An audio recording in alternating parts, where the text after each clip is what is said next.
forward, I was a formation commander. I have been the deputy commander of Canadian Forces Health Services Group, which at least till last year was the glass ceiling for me in my career. I worked in strategic and national level ops. But I have to say that the highlight of my career definitely came with my year in Afghanistan. In 2010, I was a senior medical planner for the old dot-coms, and the former Conservative government said we were leaving combat operations in Kandahar, and we are moving to do capacity building under NATO in Kabul. I had the privilege of being the senior medical planner on what would this footprint look like, because they said, we think we want medical. I'm like, all right, what does that mean? I don't know. So I was very fortunate to be able to help build that. And then I had the opportunity to actually deploy as the medical team leader for Roto Zero. But I'm going to go back to that old, our history as a branch. So first and foremost, it was questioned whether I was even capable of leading a developmental team where my background ticked off every box that they were looking for, including training and development. And then I was a woman, going into, as a four-ringer, going in and advising a senior Lieutenant General Afghan. Could I do it? It's the first time in my life I squirmed in my seat for being a woman, where people had to go and query whether my background and my gender would even allow me to be able to be competent in the mission. So I was going to show them.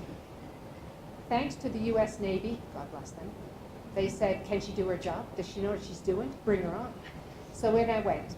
So my original 4-month deployment to Afghanistan lasted 382 days.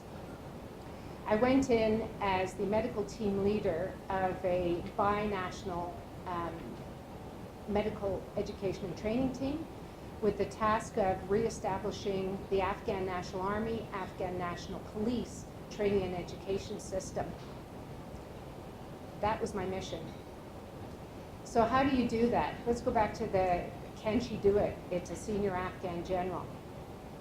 Before we left, when we look at challenges that we need to think about, even as NATO, when we do combined NATO training, I've been around the block a while, and I said, I make the assumption that the experience of a medical advisor who is a woman will be different from that of my male counterparts. Guess what the Army said? I don't think so. So what I did is I put on my own training, and they monitored it. And what we focused in on is certainly looking at what were the cultural norms in Afghan society between men and women, but we tried to find senior women who had been deployed so they could talk to us. We had Brigadier General Hilary Yeager, one of our former Surgeon Generals, and then Brigadier General Christine Whitecross, who is not here today. And we talked about what the differences would be. We head into Afghanistan, just trying to reestablish that relationship. It is a patriarchal society. It is what it is. But there are a few observations that we made in the first period of time that we were there, and that we didn't have gen ads, we didn't have gender-based analysis plus. I happened to be working with the top 10% of Afghan society, educated, probably had been out of the country, traditional, but yet again welcoming of NATO coming in and trying to help them. Because for the previous 7 to 10 years, direct one-on-one mentoring, like I'm an Afghan doctor and I need this American person to show me how to do business, the quality of care was not changing. So going in and seeing what is it that needed to be done was absolutely critical. So how do we do that as women? I had about 7 women on my team once my team was fully expanded. First and foremost is knowing how to allow Afghans to take the lead. Interestingly, from my medical background, you don't tell people what they need to tell you. Because if we do things that are not sustainable, we shouldn't do them anyway, or it's for our own personal benefit and not those that we're trying to work with. Moving through, we looked at how we behaved as women as mentors. what we started to realize are things which I wish I'd had someone like you when I was there, but you start to see things. Youth and women was seen as a weakness, something that could be used to predate on, perhaps. Age was associated with wisdom, and I was old. We also realized that the old mind your P's and Q's that we learned early on particularly applied to women. And other things we learned as well is that there are Afghan women who wear uniforms. And while we would judge them originally through our lenses, my goodness, why can't you just say something? Why can't you, tell that Afghan general that he needs to do X, Y, Z? We realized by the very fact that they were standing there in that uniform made them incredibly strong and trailblazers for who they were. So trying to get over ourselves, get over our own bias as women mentors. We also realized that modeling, which has come up again, was very, very critical. How all of us interacted with one another and how we interacted with our Afghan counterparts. I mean, we're much more handy-pandy in North America, shaking hands as women. It sounds crazy now, hindsight is 20/20, but we had to learn this. And were we effective? We actually started to call ourselves the third gender. We didn't fit in anywhere. We weren't Britney Spears, which was good. But we also weren't senior Afghan women. We were, I'll listen to you. How do we know we were effective? At the end, I was offered a passport and a piece of land, and it was meant with great respect. We wish you could stay. We were treated fairly and equally with our male Afghan counterparts, and to me that was a sign that we had to have done something right. Finally, I want to focus on the Afghan women that we mentored and worked with in the training schools. We noticed that in the nursing class and in the physician assistant class, they were giggly, they sat at the front, they didn't do things. And we started to think, oh my goodness, how can we target this group? Just so you know, at that time, US foreign aid was going into integrating women into the Afghan armed forces. We then started to think, remember that, talk to the people who live here, they'll tell you how to do it, taking the women aside, shifting how we taught them, giving the ability to lead each other were very, very effective tools. So bottom line up front is, if you think about the missions that NATO goes into, and rah, rah, rah for the video that we did see, the value of NATO is that we do bring a fairly complementary perspective within the alliance when we go in and we try to do capacity building. In other words, that we realize that while 50% of the population may be most culpable for the state of war that you're in, and the other 50% are most likely to suffer from the effects of those wars, you got to take 100% of the people to come up with the solution. And I think the way the alliance is formed really allows us to do that. Now, I'm not going to talk about what I do with sexual misconduct. I think that may come better through questions, because that's an internal issue. But that's what I wanted to share with you when it comes to actually applying how effective the NATO alliance and the partnerships can be.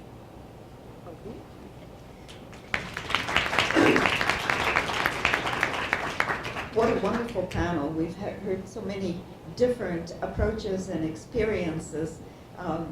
I was so much of what you said resonated because, like you, I come from a profession that it was very female dominated, but where females rarely rose to the top, and it was very difficult. I know when I first became a curriculum superintendent, my director said, when you go meet with the other curriculum superintendents, do you want me to send one of the men along for the reception, for the happy hour? And those kinds of things were still partly there. And even when I joined the government, the idea that an educator could be a policy maker and policy director, just like you said that the medical person could be the actual operations leader, was still a very foreign idea. So we've gone through a lot of those interesting things. The other thing that you said that really resonated was something that always annoyed me when they talk about recruitment of women and visual minority and Aboriginal people. They're all, half of those are women too. I know. And that's, I think, part of that diversity that people need to take far more into consideration. I've got a question that I was wondering if Dr. Scoppio would like to just elaborate on it a little bit. When I think back of my own life, the country that I was born in was liberated by Canadians, Americans, and British. But it is the Canadians that specifically had places in people's hearts and still do. And I was wondering if your research on the skill set of Canadian military people revealed anything that you might suggest could be responsible for that. Were there any particular skill sets that seem to be very typically Canadian?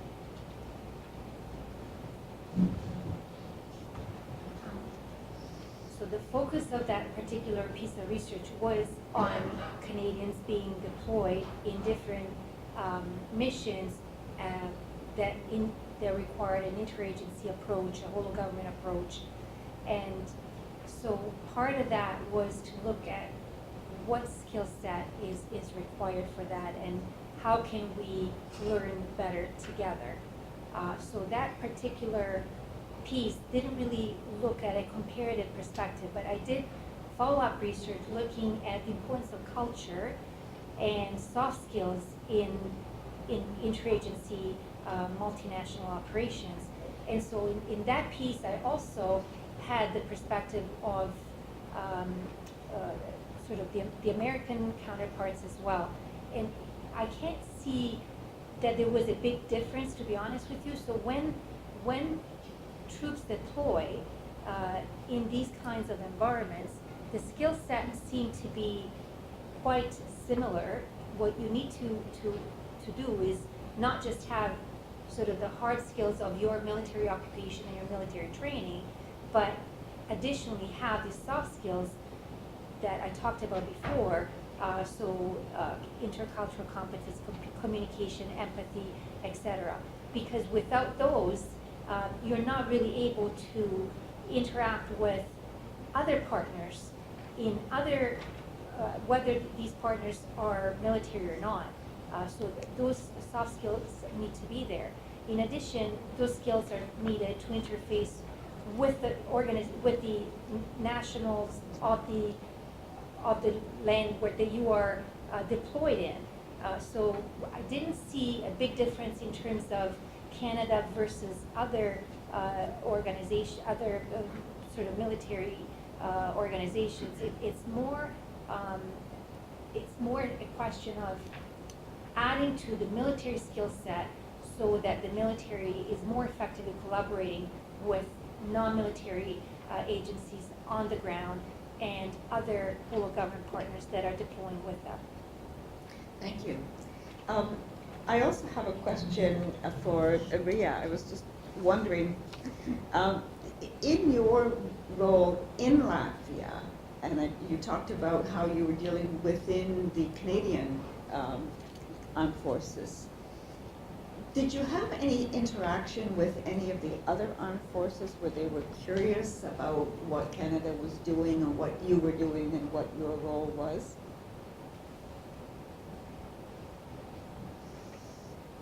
So there was a lot of curiosity. So again, with it being a new concept, a new capability, a lot of the countries were really curious to see what the gender advisor would actually do and what sort of things would be brought to the table.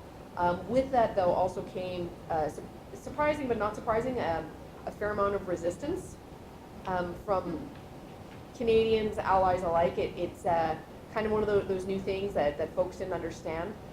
More so at sort of the higher levels, there was definitely more of the interest. Like I said, our allies from Poland as well as from the Czech Republic were very curious as to what we did as Canadians from that sort of gender side, as to how we encourage our females to enroll, how we maintain them, what is open to them, what is not open to them. And even for some, just speaking, so like I know for me, I joined in 2001, and from the moment I enrolled with Canadian Armed Forces, every trade, every occupation, everything was open to women. And for a lot of our allies, that still isn't necessarily the case today. And if it is the case, and if they do have complete access, it's kind of almost more notional in that they don't see any females doing, frontline infantry support. They don't see their females doing as senior generals, as senior leaders. So for them too, it was also understanding what do you actually do sort of with your females when you get them in, and how do you encourage sort of all of those diverse roles. And the senior folks really understood the importance and the value, and it more so kind of the grassroots, the working up. Because unfortunately as well, depending on who you spoke to, I also came across a lot of, from a lot of male, whether it was Canadians or allied members, a lot of this sort of resistance, more of like a zero-sum game. A lot of my male counterparts really saw that if there was something that we opened up for women, that it meant that males were no longer able to do something, or that they somehow lost out in some respect because we now opened it up to the other side. So it was really important to sort of explain it and show things. And the easy example I can give is our protective gear. I had so many Canadian male colleagues so I'm an air traffic controller by training. That's what I do normally. I talk to airplanes. And so when I went overseas, I get my protective gear and I'm like, what is this? It doesn't fit. It's too long. There's no space. And I remember just asking the question, and my male counterparts that are same age as me, but they happen to be in the combat arms, are all like, well, why should you get a specialized piece of kit, Rhea? I would like a specialized piece of kit too. And I'm like, whoa, I'm not, asking for something tailored specifically to Rhea McLean. I'm just asking, if you actually want women in the infantry, why don't we have small, medium, and large generic female sizes? Because our stuff is made for males that are 5'10", 180, 200. So again, also pointing some of those problems that we have out with our allies as well that are trying to bring women in. It's also like, hey, if you want to bring some of the females in, they need to feel valued as well, and that their contribution is important. So how do you do that? Well, if you don't have kit for them, if you don't have accommodations and bathroom facilities for them, that is a problem. So that was kind of the experience I had. Thank you. And I just have also, I remember was it 3 years ago, we had a WIIS conference, and it was actually the day, if you remember, or the day after the report came out about sexual misconduct, etc., in the Canadian Armed Forces. And then we had a conference last year at which we were given a complete update on what was going on and what had been discovered. And so I was just wondering, Commodore Patterson, if you could just give us a little bit of an update on what is your major focus at this point? Boy, that's God-bless question. So sexual misconduct is everywhere, and there is no roadmap, is what we have found out. We used a very, in the first 3.5 years, it's almost 4 years now since the release of Madame Deschamps' report, the External Review Authority report. We have certainly collaborated with, talked with, tried to look at best lessons from our allies, but we need a uniquely Canadian solution to this. This is our country, our culture, our laws, and how we do things. So that is one thing that we have found. We just released a fourth progress report, which met an obligation under the initial ERA recommendations. But I can tell you what we've done is we've done some good stuff, and we are making progress. We've really responded to the immediate crisis of trying to stop the behavior now.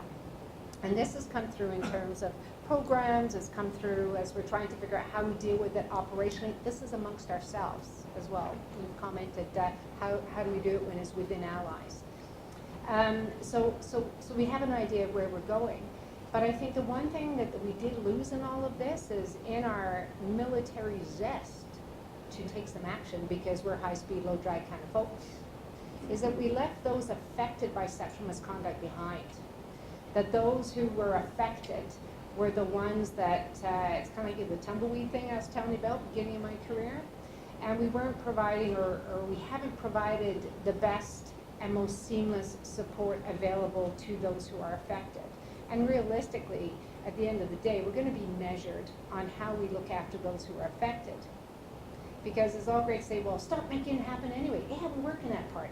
But in the meantime, while there are those affected, we need to improve support. So as we shift from the immediate response into the institutionalization, we have a number of key objectives in order of priority here that we are working on. One of them is to focus on a victim is a noun that you choose yourself. It is not one I will apply to someone unless they wish that. But those who are affected, we will focus on making sure the most seamless support possible is there for them, thereby putting more emphasis on the Sexual Misconduct Response Center, which is not me, it's independent from the chain of command, expanding their services and allowing them to have authoritative voice on supporting those who are affected. And that isn't just one thing. In a military structure, it means that it starts everywhere from how we educate our people, changing the lens on how we, we don't just tell you don't do that. How do we take this event from the victim's perspective and have our soldiers, sailors, and aviators understand what it is?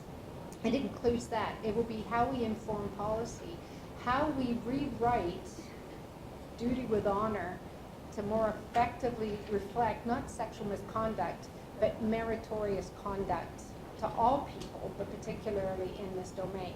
So that is the first priority. Secondly is putting in a cultural change strategy, which goes hand in hand with other big pieces that are going on within the CAF right now, renewal. Putting together a strategic campaign plan, because this is not a secondary duty. The changing in thinking is, it's who we are. You treat all people effectively because it directly impacts operational capability if you have your own team attacking itself. Coming to your comment about who's affected by sexual misconduct, well, everybody, families, people who have been directly targeted, those that are alleged to have targeted, the chain of command, our culture, our reputation. So the next thing that we also have to do is make sure that we work on a whole of Canadian Armed Forces approach in everything that we do. So steering committees have been put in place. We have an external advisory council, which is completely and totally independent from the department, who will come in and they will provide specialized advice on this domain of work. So when you sit in front of parliamentary and Senate committees and they ask the right questions that Canadians want to know, why haven't you fixed it yet? We know that it is generational change, but it doesn't negate our responsibility for dealing with, back to my comment about the number one priority, is making sure those who are affected are best supported. That's where we are. Thank you Apart from very that, we're much. doing nothing. It's now time, I think, to open the floor to the questions. And I would ask that if you have a question, you come to the microphone that you see in the aisle there, identify yourself, and state whether you want to ask a question of the whole panel or of a specific member of the panel.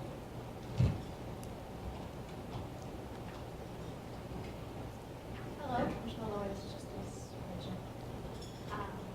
My name is Claire Malin. I'm with the NATO Association of Canada. Thank you, Julie, for this panel. My question is to the fellow maritimer. You stated in your discussion several countries and how they approached you with questions, specifically as a gender advisor, how you would advise them at certain aspects which they wanted to improve at, whether that was retention or welcoming more women into forces. As a gender advisor, which nations did you go to in looking on how Canada can improve, and at which aspects to which countries? Okay, so I'm going to apologize in advance because I have to give you the very diplomatic answer. So unfortunately for me in my time in Latvia, it was not in my purview to go out to other countries to try to promote gender or females in the forces. So specifically, the Czech Republic and members from Poland approached me and asked for some specific guidance and support on some issues, which I was permitted to give. But aside from that, I was given very clear directive that... Can I readjust my question? You absolutely can, yes. In your own academic and personal interest, which countries have you looked at as examples in which you can emulate? Ooh, okay, now that's a really tough question. So it's really interesting because what I found, especially at my time in the Baltics, is that a lot of countries do things in a very different way, and in some aspects, what they do seems to be leaps and bounds ahead of what we're doing as Canadians, and in other respects, it seems to be kind of the complete opposite. And the biggest one that I did was, like I said, so my time in Latvia was very fascinating from the research, because again, you see they just seem to have figured out that higher percentage of female CEOs, higher percentage of female medical professionals. But then again, when you dig a little bit deeper and speak to some of the professionals, it's like, oh, those statistics are really kind of misleading, because the reason they're higher is because the men are getting paid more to go elsewhere. So is that really what we want to emulate? Maybe, maybe not. It takes a little bit more research. So it's really kind of tough from that respect. Also have done a lot of work when I did my gender course with a fellow female officer from the Royal Australian Air Force and a female officer from the Royal Air Force, so from Great Britain. Same thing, some really great and really interesting work, and just some different approaches, and some things seem to work, but when it comes from that really sort of Canadian cultural approach, it's really hard to emulate the other nations, because we factor in so many different things. So when I worked with my colleague from Australia, they really focused on women and that being a specific approach. Whereas on the Canadian side, we tend to focus more on overarching diversity as opposed to specifically looking at the numbers for females. So we're concerned about females, yes, we're concerned with Aboriginals, visible minorities, disabilities, so all of those other things. So it just makes it a hard approach. But there are definitely lessons to be learned from all of the other countries. It's just trying to figure out which ones are better. It's a lot of trial and error, to be honest. Can I add something to that? The one thing, I've also done some women, peace and security going into other countries. And what is very interesting is it doesn't matter if you're part of NATO or you come from some other country, there seems to be common themes that arise in areas where we do have some research under our research arm. I can't quote it because I haven't focused on it, but the common themes that come up are directly related to policies and support around children, families. The next thing they're looking at is access and standards. You know, unisex doesn't fit anybody, definitely doesn't fit women, and nor does having multiple standards. Nobody wins in those. Other areas that they also look at is when you're trying to say, let's talk about the Canadian Forces. We're aiming for 25% women in the Canadian Armed Forces. 25% of what? You know, in what occupations? How do we know we've reached success? Because right now, I'll tell you, it's 15.9, I think is our latest statistic on that. If you're talking about in health services, for example, we're about 48% women in health services, and there's 17 occupations in health services. But if I move into combat arms, you're looking at 4%, 3%. Is that better than other countries? Yes, but what's better?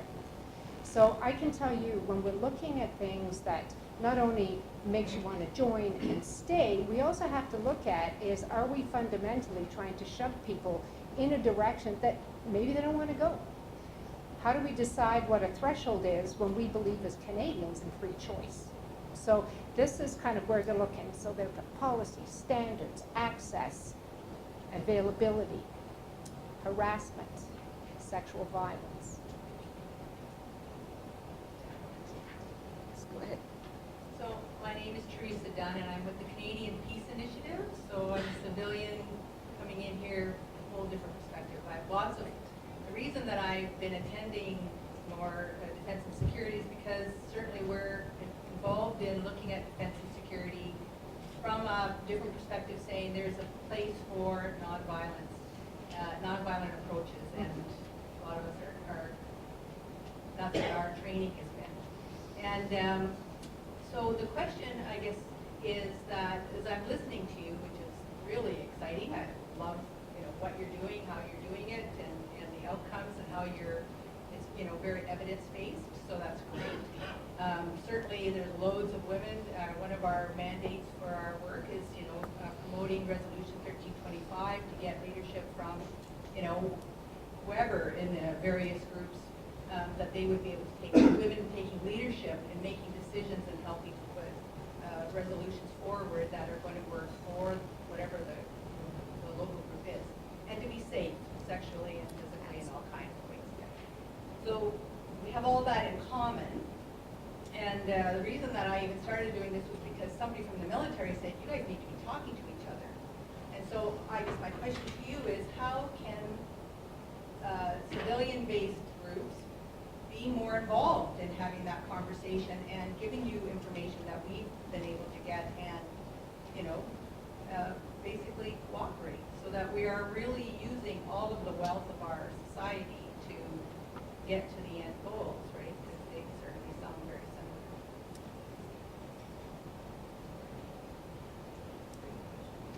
I would put it right up front is, I certainly cannot give you the official answer to that, but what I can share with you is things that are going on now. In the domain I'm currently working in sexual misconduct, but also along with diversity and inclusiveness and women, we actually have, they're not quite advocacy groups, but I relish their role. They are welcome to participate and come and sit panels with us. And in fact, 2 weeks ago, 3 weeks ago, I actually sat with a panel.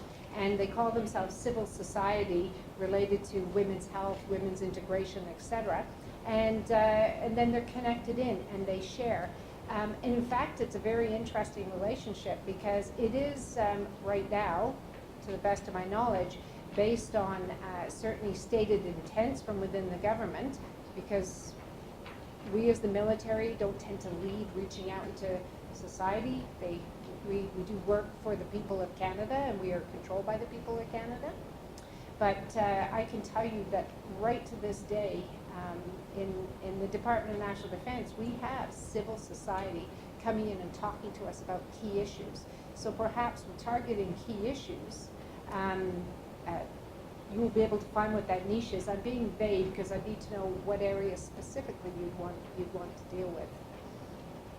So that's the Would you care?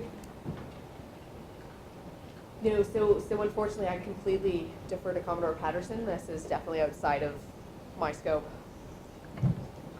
Go ahead. Oh, here's a hard one.